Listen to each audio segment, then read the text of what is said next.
দশমমান শ্ৰেণীৰ সমূহ ছাত্ৰ ছাত্ৰীক মোৰ আন এটা ভিডিঅ'লৈ স্বাগতম জনাই আৰম্ভ কৰিছোঁ তোমালোকৰ অসমীয়া পাঠৰ মই অসমীয়া শীৰ্ষক পাঠটিৰ বাকী থকা প্ৰশ্নসমূহ।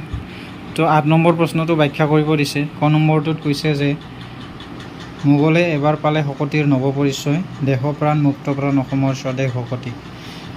এতিয়া আমি প্ৰসংগ সংগতি দৰ্শাই ব্যাখ্যা কৰোঁ। প্ৰসংগটোত আমি কিদৰে লিখিম? উক্ত কবিতা ফাঁকি আমাৰ পাঠ্যপুথি অন্তৰ্গত সৈয়দ আব্দুল মালিকৰ দ্বাৰা বিৰচিত বা ৰচিত মই অসমীয়া পাঠটোৰ পৰা তুলি দিয়া হৈছে। ইয়াতে ১ নম্বৰ থাকিব। সংগতিখিনি আমি লিখিম কবিতা ফাঁকিৰ জৰিয়তে কবিয়ে ক'ব বিচাৰিছে যে যুদ্ধক্ষেত্ৰত অসমীয়াৰ স্বদেশ প্ৰেমৰ পৰিচয় মোগলসকলে কেনেকৈ পালে সেই বিষয়ে ক'ব বিচাৰিছে। ব্যাখ্যা এতিয়া আমি ব্যাখ্যাটো কৰিম। সপ্তদশ শতিকাত আহোমসকল অসমৰ শাসক আছিল। মোগলসকলে অন্য প্ৰান্তত থাকি অসমখনক আক্ৰমণ কৰিবৰ বাবে মন মেলিছিল। অন্য প্ৰান্তত থাকিও অসমক আক্ৰমণ কৰাৰ উদ্দেশ্যে মোগলসকল আহি অসমত ভৰি দিছিল। অসমখনক জয় কৰাৰ অভিলাষ মনত লৈ তেওঁলোকে অসমত প্ৰৱেশ কৰি দেখিলে চৌদিশে সেউজীয়া ভূমি। মোগলসকলে অসমত প্ৰৱেশ কৰি সেউজীয়া ভূমিৰ বাসিন্দাসকল একে ৰঙা তেজৰ অধিকাৰী বুলি বুজি পালে। দেশ ৰক্ষাৰ হকে যে অসমৰ পুৰুষ মহিলাসকল যুদ্ধক্ষেত্ৰত ৰাঙলী কৰিবলৈ প্ৰস্তুত সেই কথা মোগলসকলে অনুমান কৰিব পাৰিলে। অসমৰ পুৰুষ মহিলাসকলে শত্ৰুৰ আক্ৰমণ বুকু পাতি ল'বলৈ অকণো কুণ্ঠাবোধ কৰা নাছিল।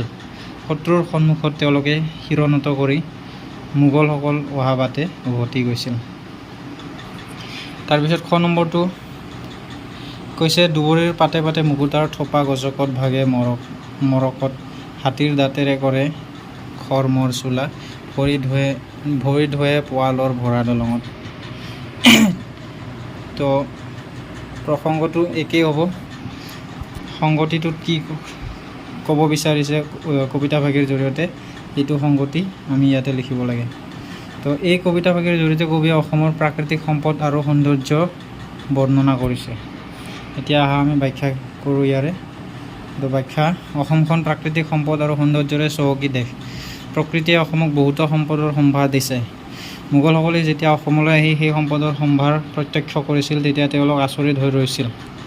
কবিৰ মতে অসমৰ দুবৰি মনত নিয়ৰ এনেদৰে পৰি আছিল যেন মুকুতাৰ থোপাহে ওলমি আছিল। সেই দেশৰ ধূলিত পৰি থকা সৰকত মণি খোজ দিলেই যেন গছকত ভাগি যোৱাৰ সম্ভাৱনা পোৱা গৈছিল। প্ৰাকৃতিক সম্পদেৰে ভৰপূৰ অসমৰ মূল্যৱান সম্পদ আছিল হাতীদাঁত।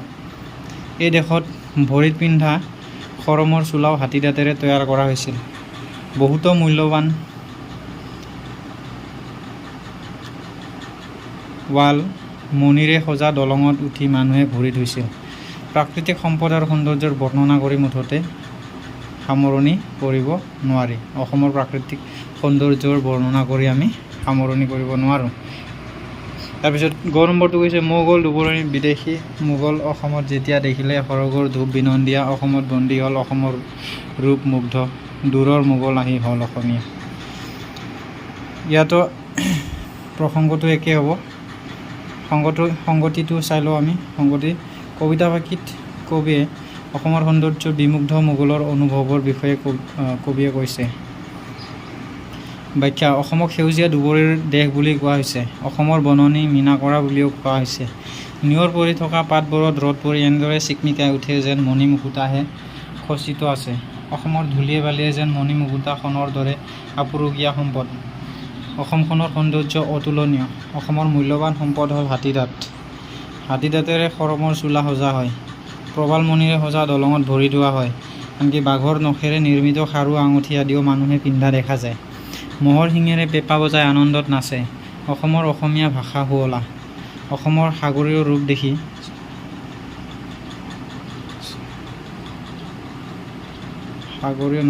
সৰগীয় ৰূপ দেখি তেওঁলোক এনেদৰে মোহিত হ'ল যে তেওঁলোক নিজ অসমতে থাকি গ'ল। তেওঁলোকে নিজৰ দেশ পাহৰি অসমতে নিগাজিকৈ থাকিবলৈ ল'লে। ঘ নম্বৰটো ইম্পৰ্টেণ্ট।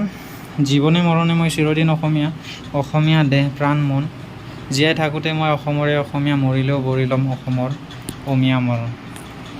প্ৰসংগটো আমি ঠিক তেনেদৰে লিখিম।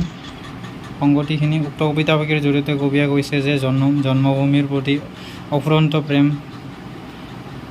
উক্ত কবিতাফাঁকিৰ জৰিয়তে কবিয়ে নিজ জন্মভূমিৰ প্ৰতি অফুৰন্ত প্ৰেম প্ৰকাশ কৰিছে। এনেদৰে লিখিলে হ'ব। ব্যাখ্যা: কবিৰ মতে জন্মভূমি অসমখন প্ৰাণৰো প্ৰাণ। অসমীয়া বুলি কবিয়ে নিজে গৌৰৱ অনুভৱ কৰে। অসমীয়াসকলে নিজ দেশ ৰক্ষাৰ হকে একগোট হৈ মোগলকো যুদ্ধত পৰাস্ত কৰিবলৈ প্ৰস্তুত হৈছিল। কবিয়ে সেইবাবে অসমীয়া জাতিক লৈ উৎফুল্লিত। কবিয়ে নিজৰ জন্মভূমিক ধৰ্মৰূপে গণ্য কৰে।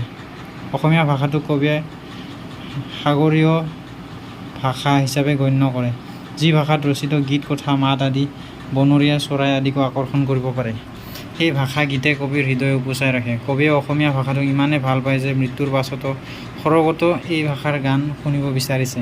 এনেহেন অসমীয়া ভাষাটো কবিৰ দেহে মনে সোমাই আছে। কবিয়ে সেইবাবে মৃত্যুৰ পিছতেও তেওঁৰ প্ৰাণ অসমতে পুনৰ জন্ম ল'ব বিচাৰিছে। তো এয়া আছিল আজিৰ ভিডিঅ'টোত। বাকী যিকেইটা ৰৈ গ'ল সেইকেইটা পুনৰ আন এটা ভিডিঅ'ৰ জৰিয়তে মই বুজাই দিম তোমালোকৰ আগত। ভিডিঅ'টো ভাল লাগিলে এটা লাইক কৰিবা, যদি চেনেলটো ছাবস্ক্ৰাইব কৰা নাই তেতিয়াহ'লে ছাবস্ক্ৰাইব কৰি ল'বা, নাইবা যদি তোমাৰ কোনোবা বন্ধু আছে এনেকুৱাত তেওঁলৈও এই ভিডিঅ'টো শ্বেয়াৰ কৰি দিবা। আজিলৈ ইমানেই, ধন্যবাদ।